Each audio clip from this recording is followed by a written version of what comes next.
célibataire ou vous êtes en couple? Vous venez de vous rencontrer ou vous avez déjà fêté vos 30 ans, 40 ans, 50 ans de mariage? Vous avez 20 ans ou 75 ans? Vous vous posez ou vous vous êtes probablement posé des questions sur votre sexualité. Et peut-être même connaissez-vous des difficultés dans ce domaine. Cet atelier du bien-être s'adresse à vous, car la sexualité a ce site paradoxal qu'elle fait partie de notre vie à tous. Elle est la source même de notre vie, mais elle est encore complètement tabou pour beaucoup d'entre nous. Il existe pourtant des spécialistes, les sexologues, qui sont là pour répondre à nos questions et nous aider à régler les problèmes liés à notre sexualité. Aujourd'hui, à l'atelier du bien-être, nous parlons sexologie.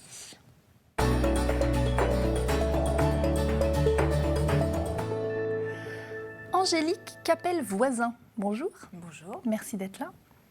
Alors, vous êtes médecin, sexologue à La Roche-sur-Yon.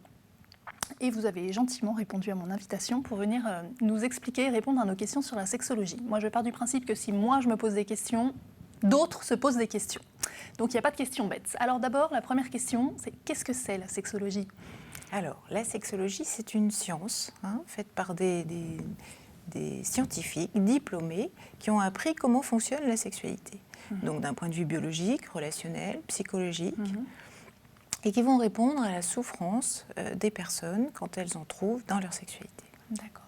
Et alors, c'est forcément des médecins, les sexologues ou... Alors non, pas forcément. Ça peut être aussi des sages-femmes de formation initiale ou des infirmiers aussi, ou un psychologue peut faire de la sexologie aussi.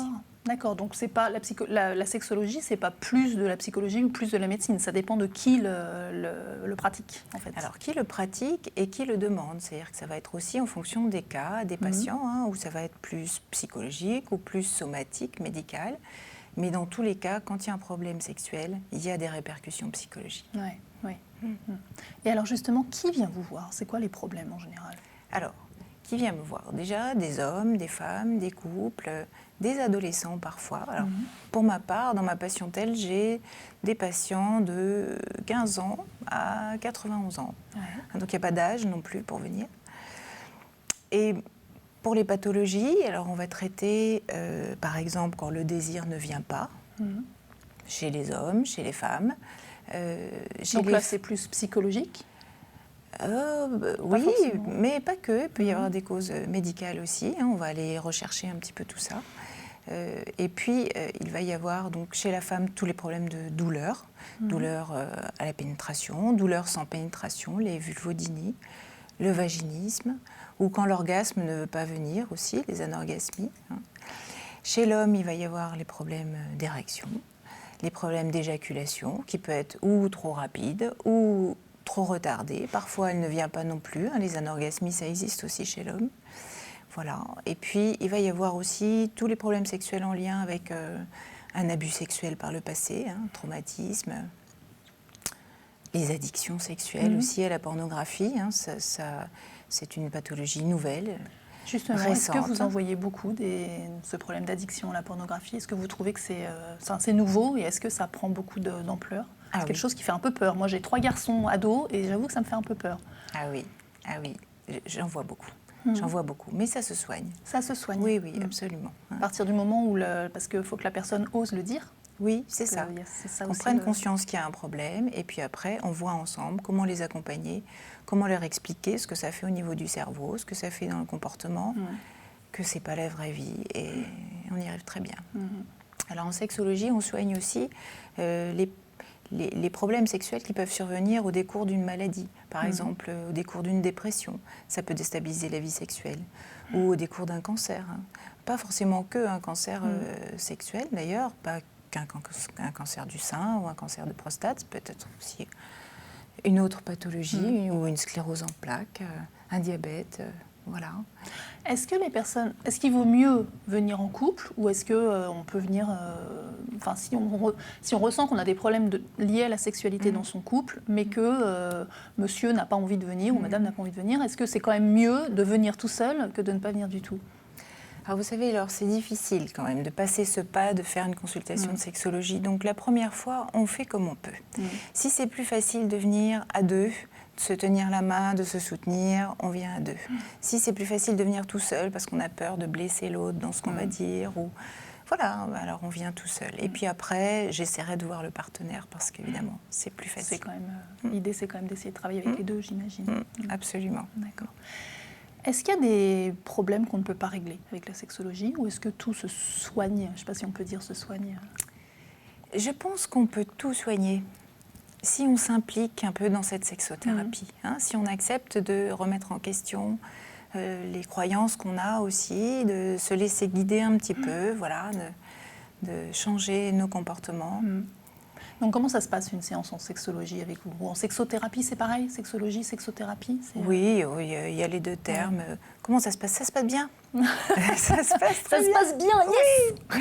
Ça se passe très bien. Donc c'est une consultation en face à face, voilà, c'est une conversation avec beaucoup de bienveillance, sans jugement aucun, et puis où on va aller chercher des solutions, des ressources à l'intérieur des personnes, des couples.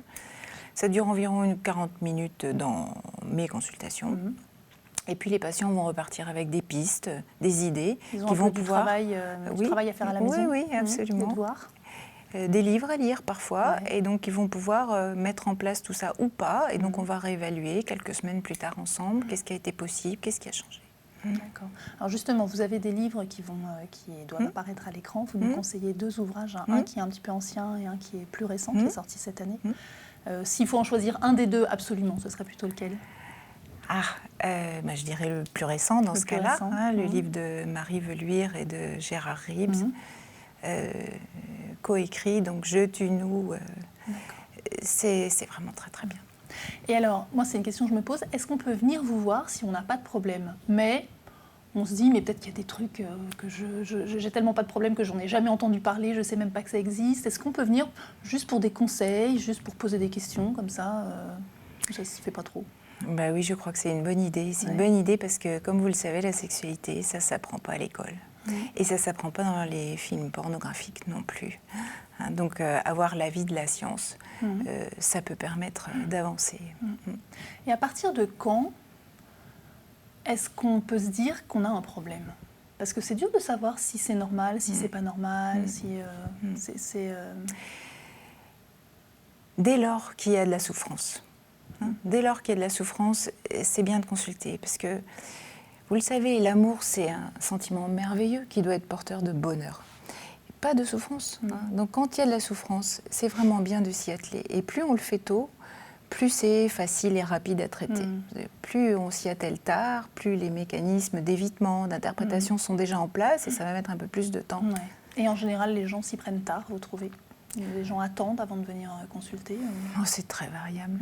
C'est très variable. Il y a des personnes qui viennent après 20 ans de vaginisme, par exemple. C'est difficile à vivre et qui finalement se disent là, il faut que je change les choses. On y arrive aussi. Ok. Alors, en préparant l'émission, j'ai vu qu'un des secrets pour avoir une sexualité épanouie, c'est de savoir lâcher prise, de se détendre, de s'abandonner. Et donc, je ne sais pas si vous proposez de la sophrologie, peut-être, parfois. Oui, ça fait partie des choses. Tout à fait. Nous aussi, on fait de la sophrologie à TV Vendée. Voilà, donc on va avoir notre séance avec Caroline Galix.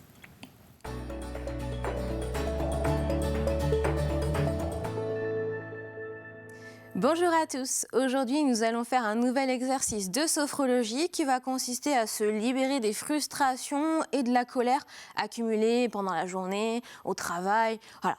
Pour cela, je vous invite à vous mettre sur vos 2 jambes, les pieds sont bien écartés à la largeur du bassin, toujours. Et donc là, pour cet exercice, on va faire ce qu'on appelle le karaté. Donc là, comme pour chaque exercice de sophrologie, essayez de le faire quand même à votre rythme, à la limite de vos capacités. N'allez pas vous faire mal, c'est pas le but. Donc, on va commencer par mettre le pied gauche légèrement en avant, la jambe légèrement fléchie pour plus de stabilité. On va lever le bras gauche à l'horizontale. Essayez de ne pas crisper votre épaule, comme ceci. Et donc, vous allez imaginer dans votre poing droit saisir toute la frustration, toute la colère dont vous avez envie de vous débarrasser. Et vous allez pouvoir inspirer en mettant votre bras droit en arrière, bloquer la respiration. Et lors de l'expiration, vous allez essayer, sans vous faire mal, d'aller le plus loin possible en avant comme ceci. Voilà. Et expirez bien en même temps pour vraiment donner cette impression d'envoyer le plus loin possible toute cette colère, toute cette frustration. Donc ça donne ceci. Voilà. Après, on prend le temps de revenir sur ses deux jambes, d'accueillir ce qui se passe en nous, peut-être encore cette colère, cette frustration que vous pouvez ressentir. Voilà. Et on va pouvoir le faire avec la jambe droite. Donc, on met notre jambe droite en avant, comme ceci, légèrement fléchie. On lève le bras droit, comme ceci.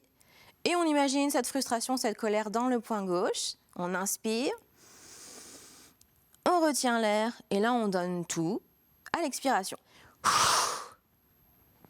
prend le temps de relâcher les bras, comme ceci. Voilà. On accueille ce qui se passe en nous. Et si nous sentons encore cette colère, cette frustration, ou toute autre chose qui est désagréable pour vous, on va pouvoir le faire cette fois-ci avec les deux bras. On peut légèrement fléchir les jambes pour plus de stabilité. Et là, on recommence avec les deux poings. On imagine encore cette frustration dans les poings. On inspire en les ramenant en arrière, comme ceci. On bloque la respiration. Et là, on donne tout, toujours sans se faire mal. On y va. Voilà.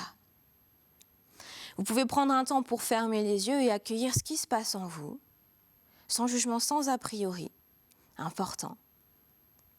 Et si vous avez besoin de refaire cet exercice, je vous invite à le faire vraiment dès que c'est nécessaire pour vous libérer de tout le désagréable que vous avez pu accumuler pendant la journée. Merci pour votre attention et à bientôt.